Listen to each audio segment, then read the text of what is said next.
संवेदना साहित्य प्रस्तुत करता है सुभद्रा कुमारी चौहान रचित अमराई। आओ कहानी सुनिए। उस अमराई में सावन के लगते ही झूला पड़ जाता है और विजयदशमी तक पड़ा रहता है। शाम सुबह तो बालक बालिकाएं और रात में अधिकतर युवतियां उस झूले की शोभा बढ़ाती। यह उन दिनों की बात है जब सत्याग्रह आंदोलन अपने पूर्ण विकास पर था। सारे भारतवर्ष में सम्राज्ञी धधक रही थी। दमन का चक्र अपने पूर्ण वेग से चल रहा था। अब अखबारों में लाठीचार्ज, गोली कांड, गिरफ्तारी और सजा की धूम के अतिरिक्त और कुछ रहता ही ना था। इस गांव में भी सरकार के दमन का चक्र चल चुका था।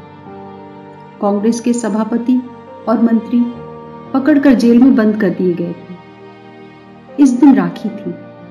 बहनें अपने भाइयों को सदा इस अमराई में ही राखी बांधा करती थी। यहाँ सब लोग एकत्रित होकर त्योहार मनाया करते थे। बहनें भाइयों को पहले कुछ खिलाती, माला पहनाती, हाथ में नारियल देती और तिलक लगाकर हाथ में राखी बांधते हुए कहती, भाई इस राखी की लाज रखना, लड़ाई के मैदान में कभी पीठ न दिखाना। एक तरफ तो राखी का चित्ताकर्षक दृश्य, दूसरी ओर छोटे छोटे बच्चे और बच्चियां झूले पर झूल रहे थे। उनके सुकुमार हृदय में भी देश प्रेम के नन्हे नन्हे पौधे प्रस्फुटित हो रहे थे। बहादुरी के साथ देश के हित के लिए फांसी से लटक जाने में वे भी शायद गौरव समझते थे। पहले तो लड़कियां कजली गा रही थीं। एकाएक छोटा बालक गा उठा, झंडा ऊंचा रहे हमारा। फिर क्या था, सब बच्चे कजली बजली तो गए भूल और चिल्लाने लगे, झंडा ऊंचा रहे हमारा, झंडा ऊंचा रहे हमारा। इसकी खबर ठाकुर साहब के पास पहुंची। अमराई उन्हीं की थी। अभी 3 ही महीने पहले वे राय साहब हुए थे। ऑनरेरी मजिस्ट्रेट तो वे थे ही और थे सरकार के बड़े भारी खैरख्वाह। जब उन्होंने सुना कि अमराई तो असहयोगियों का अड्डा बन गई है, प्रायः इस प्रकार यहाँ रोज ही होता है, तो वे बड़े घबराए। फौरन घोड़ा कसवाकर अमराई की ओर चल पड़े। किंतु उनके पहुंचने के पहले ही वहां पुलिस भी पहुंच चुकी थी। ठाकुर साहब को देखते ही दरोगा नियामत अली ने बिगड़कर कहा, ठाकुर साहब आपसे तो हमें ऐसी उम्मीद ना थी। मालूम होता है आप भी उन्हीं में से हैं। यह सब आपकी ही तबीयत से हो रहा है, लेकिन इससे अमन में खलल पड़ने का खतरा है।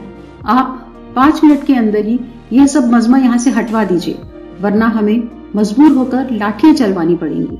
ठाकुर साहब ने नम्रता से कहा, दरोगा जी जरा सब्र रखिए, मैं अभी यहाँ से सबको हटवा देता हूँ। आपको लाठियां चलवाने की नौबत ही क्यों आएगी? नियामत अली का पारा 110 पर था।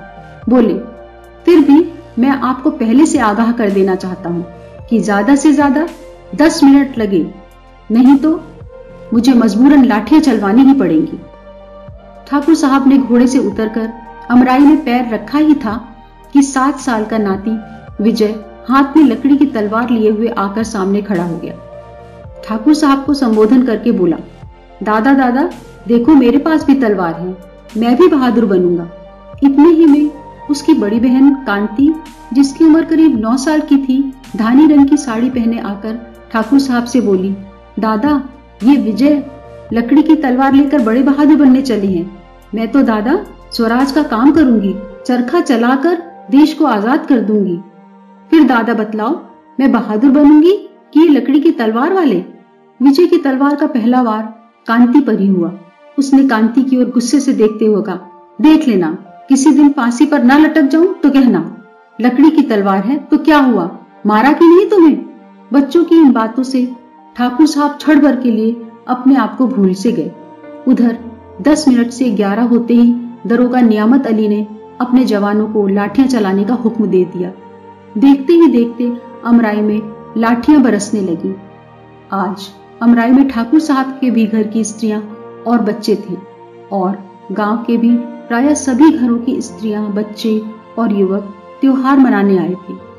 उनकी थालियां राखी, नारियल, केसर, रोली, चंदन और फूल मालाओं से सजी हुई रखी थी, किंतु कुछ ही देर बाद जिन थालियों में रोली और चंदन था, खून से भर गई।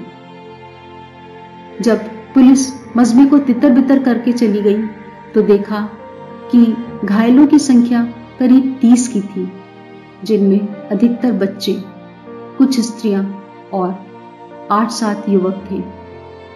विजय को सबसे ज्यादा चोट आई थी।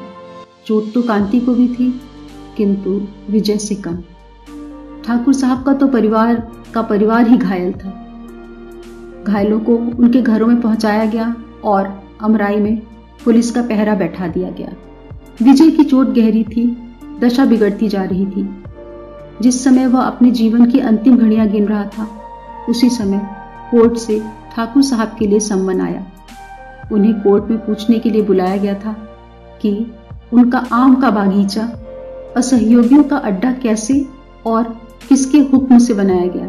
ठाकुर साहब भी ऑनरेरी मजिस्ट्रेटी का इस्तीफा, राय साहिबा का त्यागपत्र जेब में लिए हुए कोर्ट पहुंचे। उनका बयान इस प्रकार था: मेरा बगीचा असहयोगियों का अड्डा कभी नहीं रहा है, क्योंकि मैं अभी तक सरकार का बड़ा भारी खैरख्वाह रहा हूं। मुझे सरकार की नीति पर विश्वास था और अपने घर में बैठा हुआ मैं अखबारी दुनिया का विश्वास कम करता था। मुझे यकीन ही न आता था कि न्याय की आड़ में सरकार निरीह बालक, स्त्रियों और पुरुषों पर कैसे लाठियां चलवा सकती। परंतु आज तो सारा भेद मेरी आंखों के ही आगे विषैले अक्षरों में लिखा गया है। मेरा तो यह विश्वास हो गया है कि इस शासन विधान में जो प्रजा के हितकर नहीं है, अवश्य परिवर्तन होना चाहिए। हर एक हिंदुस्तानी का धर्म है कि वह शासन सुधार के काम में पूरा सहयोग दे। मैं भी अपना धर्म पालन करने के लिए विवश हूं और यह मेरी राय साहिबी और ऑनरेरी मजिस्ट्रेटी का त्याग पत्र है। ठाकुर साहब तुरंत कोर्ट से बाहर हो गए। दूसरे ही दिन से उस अमराई में रोज ही कुछ आदमी राष्ट्रीय गान गाते हुए गिरफ्तार होते और 60 साल के बूढ़े ठाकुर साहब को सरकार के इतने दिन की खैरख्वाही के पुरस्कार स्वरूप 6 महीने की सख्त सजा और 500 रुपए का जुर्माना हुआ। जुर्माने में उनकी अमराई नीलाम कर दी गई। जहां हर साल बरसात में बच्चे झूला झूलते थे, वहीं पर पुलिस के जवानों के रहने के लिए पुलिस चौकी बनने लगी। आशा है आपको हमारी यह कहानी अवश्य पसंद आई होगी। कृपया इसे लाइक, शेयर और सब्सक्राइब करें। धन्यवाद।